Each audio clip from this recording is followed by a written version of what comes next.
হুঁশিয়ারি ববি, পুত্র শোকে এমন কিছু বলা উচিত নয় যা তার এখতিয়ারের বাইরে। বিরোধী দল তাকে নিয়ে রাজনীতি করছে, মন্তব্য ববি হাকিমের।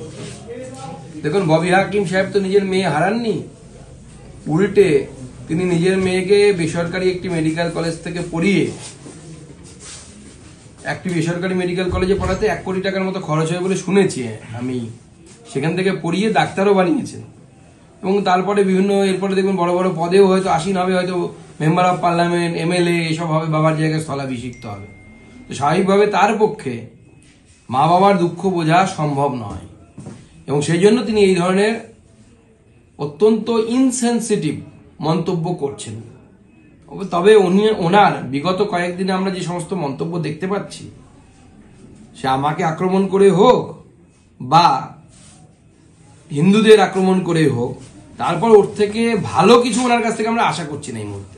রাজ্য মেডিকেল কাউন্সিলের নজরে কিঞ্জল নন্দ, কলেজের অনুমতি নিয়ে কি সিনেমায় অভিনয় করেছেন তিনি? হাজিরা থেকে স্টাইপেন্ডের তথ্য সবকিছু জানতে চেয়েছে তার কাছে, আরজি করের কাছে জানতে চেয়েছে, কি বলবেন? মেডিকেল কাউন্সিল বলছে আপনি সময় কখন পান, কারণ আপনি তো এক জায়গায় চাকরি করছেন, তারপরে আপনি অভিনয়ের সময় কোথায় পান সেটা জানতে চেয়েছেন। দেখুন, যখন ডাক্তারবাবুদের সাথে মুখ্যমন্ত্রীর বৈঠক হয়েছিল মুখ্যমন্ত্রীর বাড়িতে, এবং বিষয়টি মিটমাট হয়ে যাওয়ার মতো একটা জায়গায় আসে, সেই সময় আমি ভবিষ্যৎবাণী করেছিলাম মাননীয় মুখ্যমন্ত্রী কাউকে ছাড়বেন না, সবার বিরুদ্ধে কোনো না কোনোভাবে চালাকি করে ব্যবস্থা নেবেন। সেটাই হচ্ছে।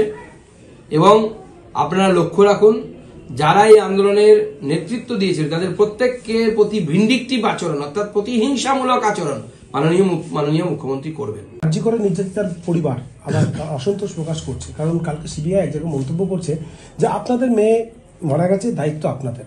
সিবিআই এর এই ভূমিকাকে কিভাবে? সিবিআই যদি এই ধরনের মন্তব্য করে থাকে তাহলে এই ধরনের মন্তব্য অত্যন্ত ইনসেনসিটিভ, এবং সিবিআই এর এই ধরনের মন্তব্য করা উচিত নয়। সিবিআই, দেখুন, সিবিআই প্রচুর অফিসার কাজ করে, সব অফিসার তো মোদিজি আসার পর রিক্রুটেড হয়েছে এরকম নয়। প্রচুর সিবিআই এর মধ্যে আছে যারা বিগত 75 বছর যখন কংগ্রেস ক্ষমতায় ছিল তাদের বেশিরভাগটা তাদের সময় রিক্রুটেড। তাদের নানা ধরনের বিষয় আছে, সেই বিষয়ে আমি ক্যামেরার সামনে বলতে চাই না, কিন্তু এই ধরনের মন্তব্য অনভিপ্রেত, এই ধরনের মন্তব্য করা উচিত না। সোমবার আত্মপ্রকাশ করবে নতুন সংগঠন প্রোগ্রেসিভ হেলথ অ্যাসোসিয়েশন নামে সংগঠন। কেন হঠাৎ এমন সংগঠনের প্রয়োজন পড়লো তৃণমূলের? যেহেতু স্বাস্থ্য দপ্তর থেকে বা স্বাস্থ্য দপ্তরে কাজ করা ডাক্তারবাবুদের তরফ থেকে বারবার আওয়াজ তোলা হচ্ছিল, সেই আওয়াজকে যাতে নিয়ন্ত্রণ করা যায় সেই জন্য হচ্ছে। ঠিক যেভাবে ইংরেজরা ভারতবাসীর কণ্ঠ নিয়ন্ত্রণ করার জন্য অ্যালেন অক্টেভিয়ান হিউমকে দিয়ে কংগ্রেস তৈরি করেছিল, ঠিক সেই জন্য এটা তৈরি করা হচ্ছে। National medical saline injection, medicine বিভাগে ইনজেকশনের বোতলে দূষিত করার হদিশ। স্ত্রী রোগের ও ওটি কক্ষে স্যালাইনের বোতলে দূষিত উপাদান পাওয়া গেছে, প্রশ্ন কিছু ছাড়ছে না স্বাস্থ্য দপ্তরের। দেখুন, একের পর এক এই ধরনের ঘটনা ঘটছে। আমিও এর আগে একটি স্যালাইন, ক্যালকাটা মেডিকেল কলেজে স্যালাইন বোতলের ছবি আপনাদেরকে পোস্ট করেছিলাম, ভিডিও পোস্ট করেছিলাম, যাতে দেখা যাচ্ছে সাদা রঙের বেশ কিছু জিনিস। তার কারণ হচ্ছে পয়সার বিনিময়ে অতি নিম্নমানের জিনিসপত্র সাপ্লাই করা হচ্ছে পশ্চিমবঙ্গের হেলথ ডিপার্টমেন্ট।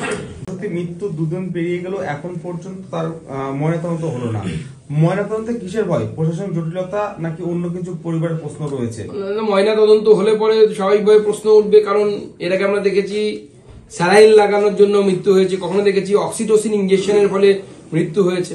এই যে জালি ওষুধ, অর্থাৎ কম গুণমান সম্পন্ন ওষুধ পয়সার জন্য হেলথ ডিপার্টমেন্ট, অর্থাৎ যে মিনিস্ট্রির মাথায় মমতা বন্দ্যোপাধ্যায় স্বয়ং বসে আছেন, সেই মিনিস্ট্রি ব্যবহার করছে, এটা অত্যন্ত চিন্তার বিষয়। আগামী দিনে আমাদের মায়েদের, মেয়েদের তাদের লক্ষ্মীর ভান্ডার দেওয়া হচ্ছে, কিন্তু সেই লক্ষ্মীর ভান্ডারের টাকা নিয়ে তারা কি করবে যদি জীবনটাই না বাঁচে?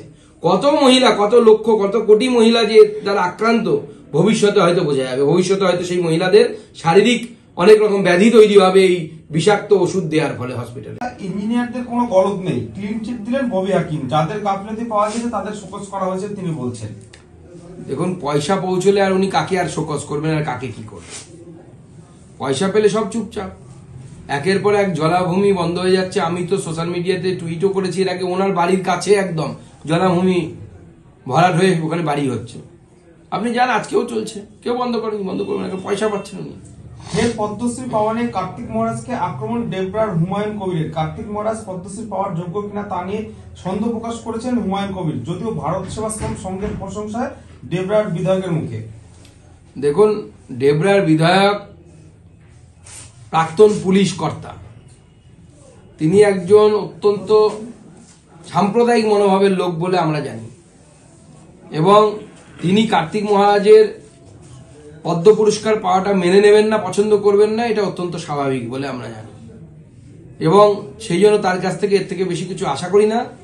যিনি একজন গৈরিক বসন পরিহিত মানুষকে জঙ্গি বলতে পারেন, অথচ তিনি মুর্শিদাবাদে জঙ্গি খুঁজে পান না, দক্ষিণ 24 পরগনায় জঙ্গি খুঁজে পান না, উত্তর 24 পরগনায় জঙ্গি খুঁজে পান না, তাহলে সেই মানুষের মানসিকতা কতটা, পুলিশ অফিসার হওয়ার পরে, কারণ পুলিশ অফিসার যেহেতু উনি ছিলেন, ওনার কাছে সমস্ত ইন্টেলিজেন্স রিপোর্ট আছে কোথায় কোথায় জঙ্গি কার্যকলাপ হয় এই রাজ্যে ছিল, কিন্তু তিনি তার চাকরি অবস্থা এবং চাকরির পরে একজনও জঙ্গি খুঁজে পাননি, আর এখন উনি একজন গৈরিক বসন পরিহিত মানুষকে জঙ্গি বলছেন। তো এই ধরনের মানুষের কাছ থেকে এর থেকে বেশি কিছু আশা করা যায় না। বাংলার সাধারণ হিন্দুরা এবং অনেকেই, হিন্দু বাদ দিয়েও, তারাও আনন্দিত কার্তিক মহারাজ পদ্ম পুরস্কার পাওয়াতে। আমার সাথে তার কথা হয়েছে কালকে রাত্রেই, তাকে আমি অভিনন্দন জানিয়েছি। তিনি বলেছেন যে এই পুরস্কার উনি গুরু মহারাজ শ্রী যুগাচার্য পরমানন্দজি মহারাজের চরণে অর্পণ করবেন। দাদা, টুঙ্গি বর্ডারে আরো একটি বাংকারের সন্ধান, টিনে ঘেরা মেঝের নিচে লুকানো বাংকার, দুদিনে 4টি বাংকারের হদিস, তারপর আবার একটি পাওয়া গেল, কি বলবে? দেখুন, এ তো বিএসএফ দেখছে বিষয়টি। বাংকারটি রিসেন্ট সময়ে তৈরি নাকি এর আগে যখন যুদ্ধ হয়েছিল 71 সালে সেই সময় তৈরি? সেই সময় প্রচুর মানুষ বাংকার তৈরি করত। আমার মনে আছে আমরা যখন ছোটবেলায় খেলতাম আমার এই পাড়াতে, আমার নিজের পাড়াতে, তখন আমরা ক্রিকেটের পিচ তৈরি করতে বা মাঠ করতে গিয়ে প্রচুর শেল পেতাম। সেই সময় বাংলাদেশের যুদ্ধ হয়েছিল 71 সালে, সেই শেলগুলো ওই সমস্ত জায়গায় পড়েছিল, মাটি খুললে পাওয়া যেত।